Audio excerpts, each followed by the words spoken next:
Hey, welcome back to another video of programming basics. In this video, we are going to learn how to add files in your GitHub account. First of all, open up your preferred web browser. Now at the address bar, type in github.com and click on enter.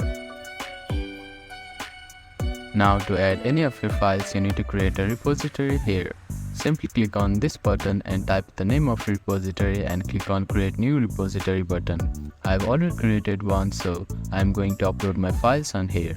Now to add file in your account, you need to click on add file button here. After that, click on upload files.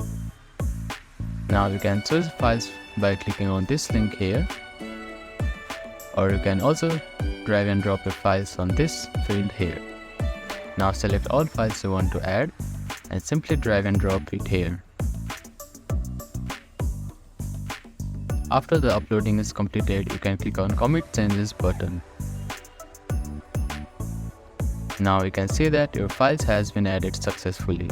So that is how you can add files in your GitHub account. Thank you for watching this video. Please do not forget to like, share and subscribe to our channel and comment down if you have any queries.